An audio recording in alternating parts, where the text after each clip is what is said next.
स्वामी विवेकानंद जे महाविद्यालयीन विद्यार्थी जीवन आहे ते एका अर्थाने प्रश्न जीवन आहे. म्हणजे त्यातल्या ते दैवी शक्तीच्या गोष्टी आपण सोडून देऊ, पण साधारणपणे स्वामी विवेकानंद ज्याला सजग झाले असं म्हणतात, स्वामी विवेकानंदांनी त्या काळात चालणाऱ्या सर्व सामाजिक गोष्टींमध्ये आणि आध्यात्मिक गोष्टींमध्ये भाग घेतला. ते ब्राह्मण समाजात गेले, अनेक महापुरुषांना भेटले, त्या काळातल्या अनेक साधू संतांना भेटले, खूप मोठा तत्वज्ञानाचा अभ्यास त्यांनी केला, बायबलचा अभ्यास केला महाविद्यालयीन त्याच्या जीवनामध्ये.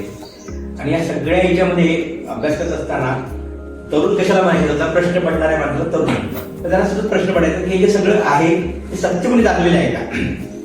आणि या एका प्रश्नाच्या शोधासाठी त्यांनी अनेक साधू संतांना अनेकांना भेटले आणि त्यांना हाच हे सत्य तुम्ही जाणलं का, तुम्ही ईश्वराला पाहिलं का.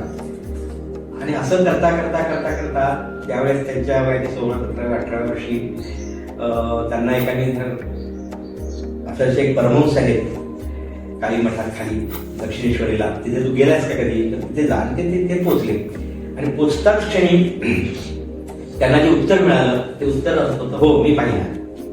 तेवढ्याच स्पष्टपणे मी तुला पाहतो आहे, तुझ्याशी बोलतोय, तेवढ्याच स्पष्टपणे मी ईश्वराला बघतोय.